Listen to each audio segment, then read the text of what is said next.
Et si je vous dis qu'on peut manger les feuilles d'orme, ici séchées, ici en poudre, comme la farine de tilleul, on peut manger les feuilles d'orme. Et ici, je suis devant la version hivernale des ormes. On voit les boutons floraux, ça commence à fleurir très tôt. Après, ça fait des fruits qu'on peut manger et plus tard apparaissent les feuilles qu'on peut cueillir également et s'en servir donc en cuisine. Et je vais vous dire comment on fait ça. Alors peut-être vous allez me poser la question, mais Nathalie, est-ce que des ormes, il y en a vraiment encore ? La preuve, oui. Par contre, vous avez raison, les ormes ont été attaqués par une maladie, la graphiose de l'orme. C'est un champignon qui bouche les canaux de sève, qui empêche donc la sève de circuler dans l'arbre, et il peut dépérir rapidement quand il est attaqué par ce champignon qui est transmis par un petit coléoptère. Donc malheureusement, à partir de 1917, on a observé cette maladie d'abord en Hollande, ça s'est répandu en Europe, allé jusqu'en Amérique du Nord, revenu en Europe de l'Ouest, et malheureusement, pour cette raison, on ne trouve plus de grands ormes, alors que normalement ce sont des arbres qui peuvent monter jusqu'à 40 mètres de hauteur, qui ont des gros troncs, etc. Aujourd'hui, on ne trouve plus que des petits exemplaires comme ici. Là, on a un orme qui monte jusqu'à 5 mètres de hauteur et on en voit vraiment très rarement qui ont des troncs plus larges que 20 cm de largeur, voire juste 10-15. Par contre, l'orme, je le rencontre vraiment régulièrement et c'est pour ça que je me permets de vous en parler. Donc, je vous invite à faire attention, à essayer d'identifier l'orme pour vous rendre compte s'il est présent ou pas autour de chez vous. Donc, l'orme champêtre, celui-là, il est quand même présent sur tout le territoire français, comme nous montre cette photo que j'ai trouvée sur le site de Tela Botanica. Vous avez la répartition de chaque plante qui existe en France. Voilà, alors comment reconnaître l'orme ? Ici, on a un indice vraiment qui nous aide beaucoup, c'est l'organisation des branches. Vous voyez, là, la branche qui refait des rameaux de chaque côté et c'est vraiment très très ordonné. Alors, je commence par ici. Il y a un rameau qui part à droite. Je monte un petit peu, un rameau qui part à gauche. Je remonte un petit peu à droite et je remonte à gauche, à droite, à gauche. C'est extrêmement bien organisé chez l'orme et ça se retrouve aussi quand on prend là un petit rameau, vous avez le bouton à droite, un peu plus haut à gauche, etc., etc. Pour les feuilles, c'est pareil, donc ça nous aide beaucoup. Et l'autre indice qui est facile à voir quand on prend le temps de regarder ce détail, c'est aller voir en été la base des feuilles. À la base des feuilles, donc vous avez le limbe, donc la partie plate des feuilles qui part de chaque côté de la nervure centrale. Et à la base, c'est asymétrique. Vous avez sur un côté que le limbe part un peu plus bas que sur l'autre côté. Donc ça fait un peu comme s'il y avait un petit lobe sur le côté où ça part de plus bas.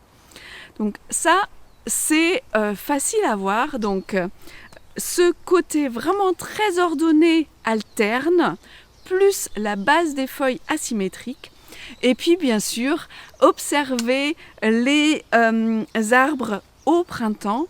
Assez tôt, ça va commencer à fleurir. Donc ici, on voit déjà les boutons floraux. Ça va faire comme des petits bouquets d'étamines rouges qui se transforment après en fruits. Et ces fruits, ce sont comme des disques ailés qu'on appelle des samars, qui sont verts, un peu rougeâtres souvent, et qui sont bombés au centre, parce qu'au centre, il y a la graine.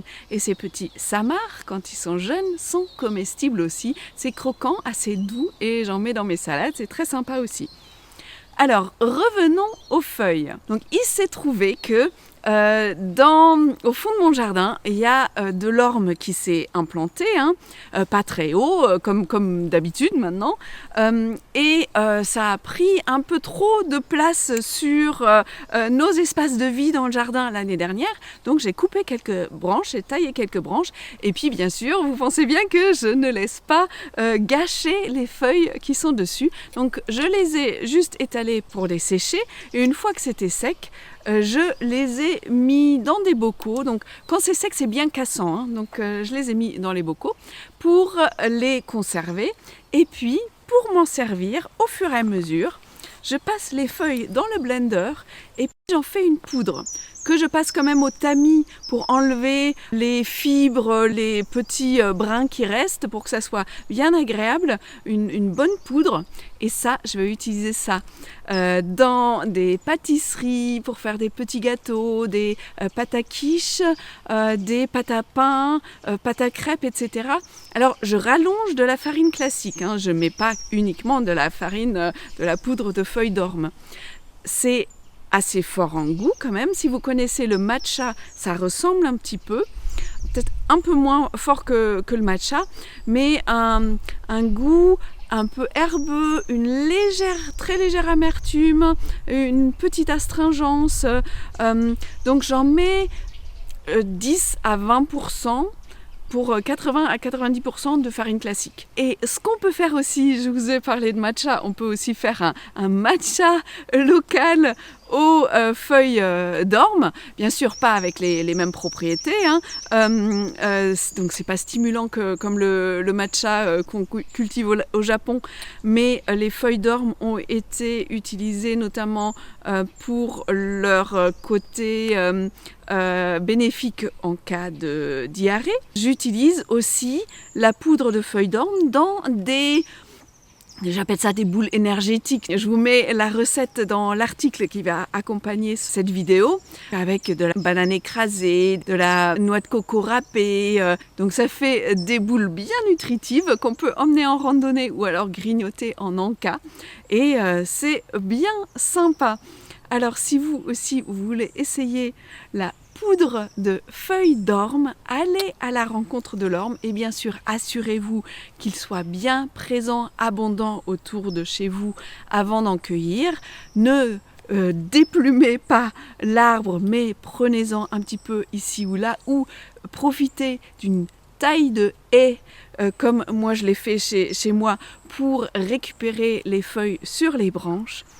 Et surtout, je vous invite d'aller à la rencontre de cet arbre assez méconnu aujourd'hui. Consultez aussi mon article donc pour avoir la recette et tous les petits détails que j'aurais oubliés à l'oral et que je vous rajoute à l'écrit sur mon site plantesauvagescomestibles.com, et vous pouvez aussi télécharger mon petit livret des 10 recettes indispensables pour cuisiner les plantes sauvages. Vous trouvez aussi plein d'articles sur plein de plantes sauvages comestibles différentes sur mon blog. Je vous dis à très bientôt, abonnez-vous pour d'autres aventures dans la nature et gourmande.